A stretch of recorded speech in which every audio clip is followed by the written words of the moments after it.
Yo, what's going on YouTube, and welcome to Goal Line Hockey. It's your boy Kevin Forte, and we're going to be doing something a little bit different in this video. We're going to be taking a look at the free agency class for the 2021 NHL offseason. We're taking a look at some of these names: Freddie Anderson, Taylor Hall, Alexander Ovechkin, Gabriel Landiscog. We'll be taking a look at some of those names today, where I think they'll sign, for how much. We'll be taking a look at all of that in this video.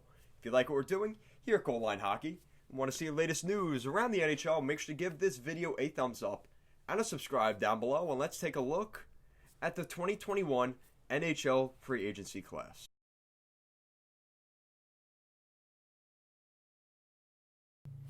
Alright, so before we get too far into today's video, as usual, I want to give a quick plug to our Instagram and Twitter handles at goalline_hockey. Links will be in the description down below, as well as playing throughout this video. And make sure to check out our Patreon, where you can financially support this channel. That is always appreciated. As always, we do weekly podcasts every Thursday night, taking a look at the latest news around the NHL. If you want to get a sneak preview into that, I've already posted 2 episodes of that. Episode number 3 will be coming out next Thursday night, so stay tuned for that.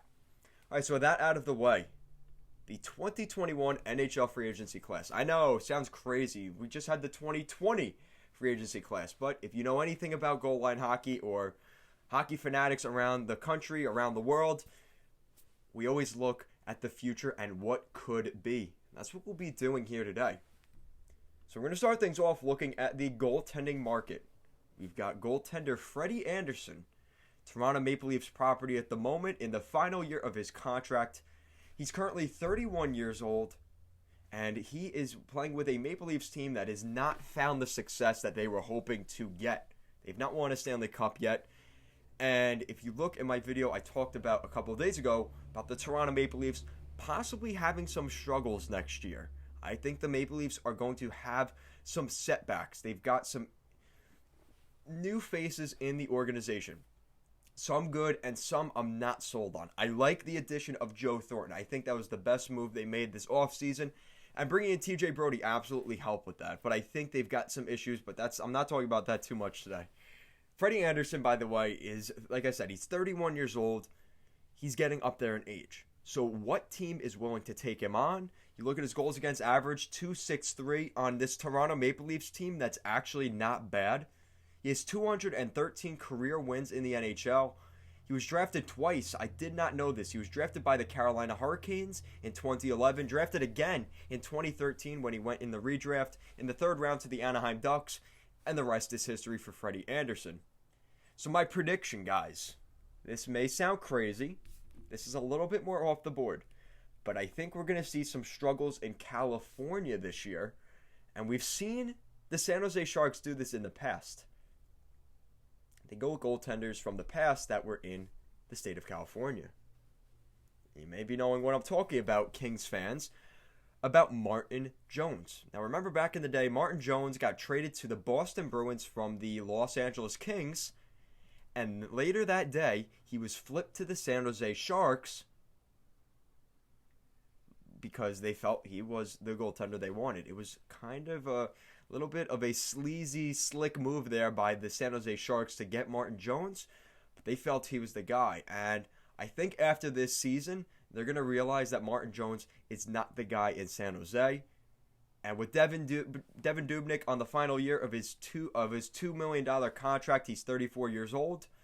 I think they're going to look to go younger at Freddie Anderson. And I think Freddie Anderson will sign a 4-year, $25 million contract with the San Jose Sharks next season at a $6.25 million per season cap hit.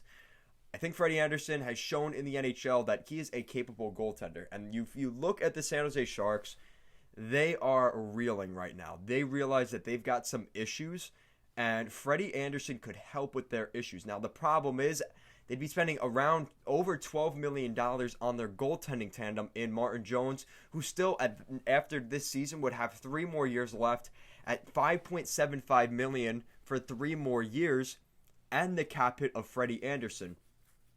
But if I know anything about Doug Wilson and the San Jose Sharks, they are going to be looking to make a move next offseason. Now, if they change their general manager, the direction will probably change, and they will go in a rebuild. But if Doug Wilson is still the GM, this time next year, he will be even more desperate with his job with the Sharks. And I think he could go out on a limb, pick up a former California goaltender from the Anaheim Ducks, bringing in Freddie Anderson next year. So there we go. So that's the first big one, guys. So now we're looking at left winger Taylor Hall. A different situation. He's been kind of tossed around, played with the Oilers, played with the Devils, traded to the Coyotes back last November or December. So it's been almost a year since that trade. Wow. But Taylor Hall was traded, and now he signed with the Buffalo Sabres in this season for the 2021 NHL season on a 1-year, $8 million contract. He has 563 points in his NHL career, a Hart Trophy winner back in 2016, as well as an NHL All-Star. Taylor Hall has the accolades, a first overall pick with the Oilers back in the day. He has that stigma around him, and a lot of people have considered him a bust, which I think is unfair based off of the teams he's played with, including Buffalo. I mean, if we're going to be completely honest here, guys have not flourished in Buffalo over the past couple of years. Now, the fact that he's going to be playing with I think could have been a Calder finalist last year in Victor Olofsson, as well as Jack Eichel, who was a top 5, top 10 center in the NHL. Taylor Hall is going to have an opportunity with that unit to really develop something. His former head coach with the Oilers, Ralph Kruger, behind the bench, I think is an advantage coming into the locker room for Taylor Hall as well. I think there's a great opportunity for him this year. I think he's going to thrive. I wouldn't be surprised if the Sabres make the playoffs this season. Maybe don't have a ton of success, but they make the playoffs. I think, unfortunately, though, Taylor Hall, if he does not re-sign with the Buffalo Sabres, because, guys, that would be the easy, fun decision. He re-signs with the Sabres. We're going to do something a little bit more interesting. I think this time next year, the Atlantic Division is going to look very different. The landscape will change drastically. I think the Tampa Bay Lightning will continue to dominate. I think the Toronto Maple Leafs and the Boston Bruins could regress this season closer to the level of the Montreal Canadiens and the Buffalo Sabres. Now, you still got the Ottawa Senators and the Detroit Red Wings. I think they will be the bottom teams in the Atlantic next year. But because Buffalo and Montreal are starting to pick things up, it evens out the ground between the Sabres and the Canadiens from the Leafs and the Bruins. And I think we could see a team like the Florida Panthers in that mix as well. But I think on the lower tier this year. I think the Florida Panthers will struggle again this season. Again, made a video of talking about that this year. I have a prediction that they will miss the playoffs this year. And this could be another tough year for Bill Zito and the ownership with the Florida Panthers, Vinny Viola. So I predict that why not go after a big fish free agent in Taylor Hall? Now, if you look at the Florida Panthers lines, the Florida Panthers are one of those teams you have to keep an eye on next year because you look at what they've got. You've got Huberdeau, Barkov, and Hornqvist, which I think is a good line, and drastically drops off in the second line. You've got Frank Vetrano, Alex Wenberg, and Owen Tippett. I like Owen Tippett. Vetrano had a decent season last year, but Wenberg has shown, first of all, the injury issues have been a point of concern, and I think he's got that stigma around him, and that B word, bust. So if he can eliminate that this year, that would be great. But I think that's going to be a continuation of an issue. That's a continuing issue for Wenberg. If you have Huberdeau, Barkov, and Taylor Hall as your top line going into the 2022 NHL season, tell me I'm crazy, but I think there is a fit where that could happen. I think he could sign a 5-year, $37.5 million contract. He's going to be taking a pay cut from what he's getting right now with the Buffalo Sabres on a 1-year deal. I think he'll get $7.5 million per season, but he gets that 5 years. He'll be 32 at the conclusion of this contract on the back half of his prime. I think he could make something work here. And I really like what Taylor Hall's done already in his NHL career. This is a guy that just... He has that it factor, that former first overall pick, that ability to just, to take over. And I think with the way the Panthers play, he would fit quite well. That kind of run and gun style. Now, I don't know how that's going to work with Coach Quenneville. But again, this is something that if you're looking at Barkov and Huberdeau as players, he could match up well with those guys. Now, again, that also depends on Hornqvist. If Hornqvist is a good fit on that top line, we've seen what he's done with Sidney Crosby and Brian Rust or Jake Gensel on the top line. He could fit in well with that top line, maybe better because of his ability to stand in front of the net. That's not really Taylor Hall's game. But again, it brings up the question. I think the Panthers could be desperate next year. And if they have the cap space, which I think they will, I think they have around $14 million into next year, and they don't have any big guys they have to sign next year, I would not be surprised if they go for Taylor Hall in 2021 NHL free agency. All right, so this is another interesting name. We're taking a look at right shot defenseman currently playing with the Carolina Hurricanes, Dougie Hamilton. He's 27 years old, 300 points in his NHL career, a former 9th overall pick by the Boston Bruins back in 2011, which is kind of weird. A lot of these guys are 2011 draft picks, but that's besides the point.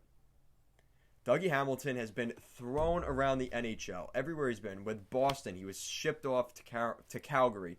When he got up to Calgary, he was shipped down to Carolina. And it seems like, and even in Carolina, there's been rumors that he could get traded. He just cannot find a fit. And I think he's going to find that fit next offseason with a team that will have almost $50 million in cap space. It will be a complete turnover in their organization, and they need help on the blue line. And I think he will head up to Newark next year as Dougie Hamilton will become a member of the New Jersey Devils, signing a 3-year, $16.5 million contract, $5.5 million per season. This is Dougie's big contract. And I think he could get another one, which is why I have it at a 3-year deal. I think teams are going to be more tempered on signing those long-term contracts moving forward, especially with the flat salary cap. I think this is a theme we're going to see, and I think it's going to continue. And honestly, if I'm Dougie Hamilton, maybe I wait and I do this. This is a good deal for Dougie Hamilton. This will walk him into another free agency period. He's 30 years old, in the midst of his prime. He may get top minutes with the New Jersey Devils playing alongside, a Severson or a Will Butcher, and that could really benefit his game. I think the Devils really needed a right shot defenseman this offseason. Unfortunately, they were not able to get that big player. They picked up a couple of depth guys, which is good, but it's not a Dougie Hamilton. I think Hamilton could really change his blue line. And I think next year, we're going to see PK Subban out. I don't know if Ryan Murray's going to come back. And your top defenseman is Damon Severson on the right side, which honestly, I could see that. I could see Damon Severson as your top defenseman or Dougie Hamilton, one of those two. But if you have those two on your right side in your top four, that's a pretty solid blue line. Much improved for the New Jersey Devils. All right, so let's keep it going. Gabriel Landiscog. That's why I'm wearing the Avs jersey today. Gabriel Landiscog is on the back end of a big contract he signed with Joe Sakic and the Colorado Avalanche back in the day. This was a big contract back when he signed it, but since then, the salary cap has changed tremendously, and it's just a different story. The Stockholm native is on the back half of a 7-year deal of $39 million, which is around $5.5 million per season, which is a unbelievable contract. He's the top six winger for this Avs team. He's their captain. He is a prototypical Colorado Avalanche player. Heart and soul guy. He puts up big points. He's good on the penalty kill, good on the power play. This is just the kind of guy that you want to have on your team. And I think, again, I said I didn't want to, have guys changing teams. If he were to change teams, I think the Nashville Predators would be a great fit for him. That kind of player would really help a team like the Nashville Predators. That leadership guy, he could really help establish that for the Nashville Predators. But I think, truthfully, he will come back to the Colorado Avalanche at a contract that is fairly reasonable. 8 years, $53.6 million. Comes in at $6.7 million per season. We've seen what Joe Sakic continues to do with this Avalanche team and those contracts. How he does it, I don't know. Mikko Rantanen at a little over $9 million for the next 5 years. McKinnon at $6.3 for the next 3 years.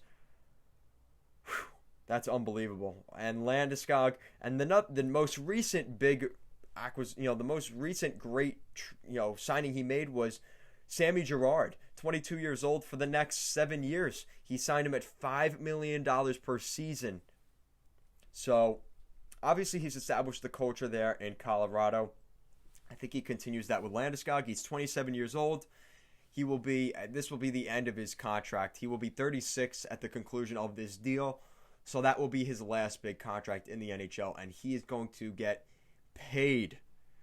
Now, it may not be all up front. It's going to take time. He's going to get that over 8 years, but this is how Joe Sakic makes his moves. He signs long-term contracts, but he's able to get it at a lower cap hit per season, and that's what he has done here with Gabriel Landiscog. 460 points, second overall pick back in that 2011 draft. Like I said, the captain of the Avalanche. They are not going to let him walk away in free agency next offseason.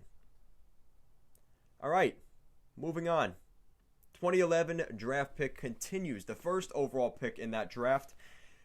Edmonton Oilers property at the moment. Centerman Ryan Nugent Hopkins, 27 years old, 443 points in his NHL career. I think he will be returning to the Edmonton Oilers. Listen, guys, we know what he means to that Oilers team. The depth is lacking for the Edmonton Oilers, and they desperately need Nuge to re-sign there in Edmonton. You've got Connor McDavid and Leon Draisaitl down the middle. And then things completely dry up. Now, you did add Kyle Turris, which was a good upgrade. But again, it's not the same. They just don't have that guy. I mean, you look at the guys that can play center on this team. You have Connor McDavid, Leon Draisaitl, Ryan Nugent Hopkins, Dominic Calhoun, who they added the other day, as well as Kyle Turris and Jujhar Khaira. So you have 4 spots at center. You have 6 guys that can play center for 4 spots. So obviously pending injuries and even mid-game, you have to consider that. A lot of teams do that, especially late in games. You'll have 2 centers on the ice at the same time. In case one gets thrown out, they don't have a winger taking that all-important face-off in the defensive zone. That's why the Oilers do that. You've got Nugent Hopkins, McDavid, and Jesse Puljujarvi. Yes, his name is back out there. I think that will be their top line according to Daily Faceoff. Dominic Calhoun, Draisaitl, and Yamamoto. Draisaitl centering his own line. Tyler Ennis, Turris, and James Neal. And then Chason, Khaira, and Cassian on your 4th line, which Cassian's getting paid too much. I said that when they signed that, but whatever. So, besides that, the Oilers will re-sign Ryan Nugent Hopkins. Ken Holland has made it a main point of focus in keeping Nugent Hopkins in the fold. The Oilers' first overall pick back in the day. It will be a decade next year since they drafted him first overall, and I think they keep him for another 7 years at $49 million over that duration, 7 per season. He'll be 34 at the conclusion of this deal, and he can wrap up his career. Maybe go chase a Stanley Cup when he's 35, 36, and call it a day. I think he stays with the Edmonton Oilers. Speaking of chasing a cup, this is the last big name, and a lot of you may not even know his name was out there, and his contract is up next season. Alexander Ovechkin, left winger, 35 years old right now. Former first overall pick back in 2004. And he has an unbelievable resume. A Stanley Cup. Over 1,200 NHL points. 706 NHL goals. Alex Ovechkin is the real deal. And you don't find these guys around very often. This is a guy that you can build a team around. You can't find Ovechkins off the ground. Alexander Ovechkin is a one-of-a-kind NHL player. And the Washington Capitals will not let him leave. Now, we also heard the other day, he came out and said, I'd like to stay for maybe another 5 years before I go retire in Russia, maybe playing the KHL for a couple seasons, and call it quits. Until then, Mr. Alexander Ovechkin will stay in the NHL. Now, obviously, they have to get everything figured out and signed, but I think it's a done deal. Ovechkin will be a Washington Capital next season, but Don't be surprised if you hear a lot of buzz throughout the season. Ovechkin hasn't signed yet. What's going on? This and that. He's going to re-sign with the Washington Capitals. I'm not too concerned about that. He's going to command a lot of money, though, and I think less than people expect, especially when you look at the salary implications with the flat salary cap. It really fucks things over for the Capitals, but they will find a way to bring him in next year. Let's take a look. Right now, they're projected to have $16 million in cap space. If they had to use every penny of that on Ovechkin next year, they would. I don't think they're going to have to, though. I think Ovechkin's going to come back. He's finishing up at a $9.5 million contract. He signed a mega deal back in the day. A 13-year contract when those were still allowed. $124 million in that contract. Now, he's not going to be getting that contract here from the Caps, but he's going to be getting a hell of a contract. And I think it's somewhere between $9 million for Alex Ovechkin. Between $9 and $10 million, somewhere in that range. I wouldn't even be surprised if they give him 9.6 just to say he got more money than his current contract. I don't know. But if that's the situation, he may have to do that. I think he'll sign for 5 years. I think a 5-year contract, $45 million over that deal. I don't think money is of concern to Alexander Ovechkin. He's been on 2 NHL game covers. He's been the boy for EA Sports games and different commercials, banging through the vending machines, and the NHL has definitely publicized Alex Ovechkin because of his personality. I think he's got enough money. $124 million on his last deal, no big deal. He's not worried about money. I think he signs a 5-year, $45 million contract, $9 million per season on the Great 8. So that's it for this video. Guys, let me know in the comment section down below. What do you think of Alexander Ovechkin, Gabriel Landiscog, Freddie Anderson? Where do you think these guys will sign in the 2021 NHL free agency class if they get there? Hopefully their teams re-sign them before them, but if not, we take a look at where they could potentially be going. Thank you so much for watching this video. Make sure to give this video a thumbs up and a subscribe down below. Thank you so much for watching, and have a great day.